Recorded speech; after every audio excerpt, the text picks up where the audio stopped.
Today we're going to talk about ancient India's first great empire, the Mauryan Empire. And let me tell you, it's an incredible story of brutal conquest, a complete change of heart, and a legacy that literally shapes a nation today. So, take a look at this. You've definitely seen this symbol before, right? It's the lion capital. It's the official emblem of India. You'll find it on money, on passports, everywhere.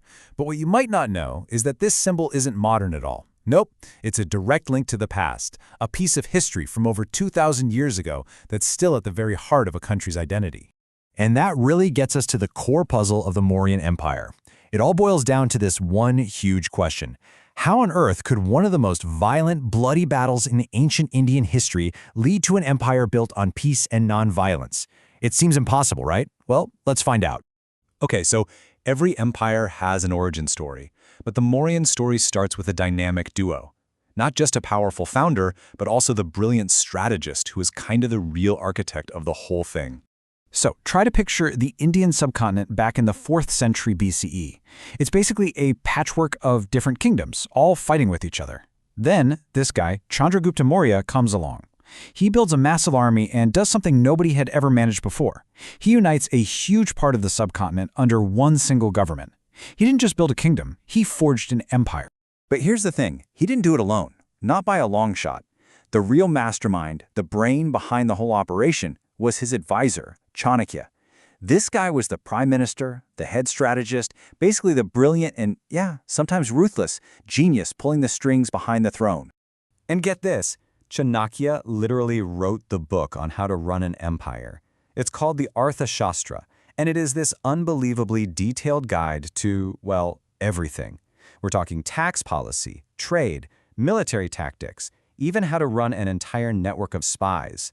It's just this fascinating, super practical look at how they built and managed the whole shebang. And what they accomplished together? It was staggering.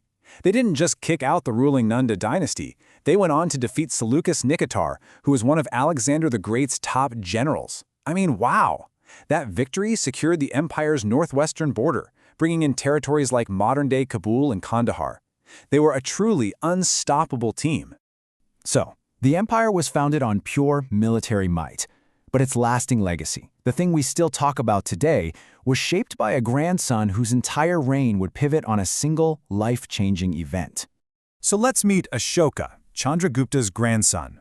When he takes the throne, he adopts this really grand title, Devanampriya, which means the beloved of the gods. But don't let the name fool you. His early years as emperor were anything but peaceful. He was all about expanding the empire his grandfather had started. And Ashoka's ambition led him to this one last major territory that was still holding out, Kalinga, over on the east coast. The war to conquer it was just horrific. We have records that describe unbelievable slaughter and suffering. Ashoka won, technically, but the victory came at a price that would haunt him and completely change the course of his empire forever. After the war, Ashoka was just consumed with remorse, and he didn't hide it. He had his feelings carved right into stone for everyone to see. He said the sound of the war drum was now replaced by the sound of righteousness. And then he makes this stunning declaration. Henceforth, not a single animal shall be put to death. This wasn't just a new rule, it was a total personal revolution.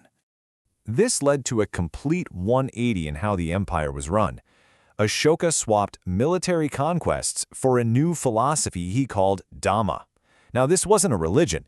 It was more like a moral code for the entire empire, based on big ideas like nonviolence, religious tolerance, and respect.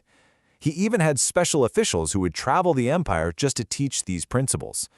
It was a totally new way of thinking about what it means to be a ruler. But how do you actually run an empire this massive, especially one that's suddenly guided by this unique moral philosophy? Let's take a look under the hood at the machinery of the Mauryan state. First off, just take a second to appreciate the sheer scale we're talking about here. Under Ashoka, the empire stretched all the way from the mountains of modern Afghanistan across to Bengal in the east. I mean, just imagine trying to hold all of that together. It required an incredibly sophisticated government machine. So, how did they do it? Well, they had a two-level system. At the very top, you had the central government, run by the king and his council of ministers. They were backed up by a huge bureaucracy and, if Chanakya's book is anything to go by, a very effective spy network. Then, the rest of the empire was split into provinces, and each one was run by a governor, who was often one of the king's own sons. And these provincial capitals were basically the nerve centers of the empire. You can see how smart they were about where they put them. Takshila in the northwest was a huge hub for learning, while Tosalis was set up to govern the newly conquered Kalinga. This whole network let them keep control over a massive territory. Of course, even an empire of peace needs a powerful military. And we have an idea of just how powerful it was, thanks to a Greek ambassador named Megasthenes who visited the court. Are you ready for this number? He reported that the army had 600,000 infantry soldiers. 600,000, not to mention 30,000 cavalry and 9,000 war elephants. It's a pretty stark reminder that peace was still backed up by some serious strength. So, what's the lasting legacy of this incredible empire? Well, Ashoka made sure we would never, ever forget. He basically wrote his story and his philosophy directly onto the landscape itself. And here is what's so amazing. We can still read Ashoka's own words today. He had his edicts, his new policies of Dhamma, carved onto huge rocks and magnificent stone pillars, and he placed them all across the empire so his people could read them. They're the oldest historical documents we have from India. It's like getting a direct message from him, straight from the past. But his legacy wasn't just in words. Ashoka became a huge supporter of Buddhism, and it's said that he built thousands of stupas, these really beautiful dome-like buildings, to protect relics of the Buddha. The Great Stupa at Sanchi is probably the most famous one, and it's just a stunning piece of art and faith from that era. And all of this brings us right back to where we started. That lion capital, which once stood on top of one of Ashoka's pillars, became the symbol of his entire empire. So when modern India chose it as its national emblem, it wasn't just picking a cool logo. It was tying its own identity directly to Ashoka's ancient ideals of peace, justice, and tolerance. The story of the Mauryan Empire really shows us that an idea, if it's backed by real conviction, can echo through thousands of years. Ashoka took the pain and grief from a single battle and turned it into a philosophy that shaped a subcontinent and, still inspires people today. So it kind of leaves you with a big question.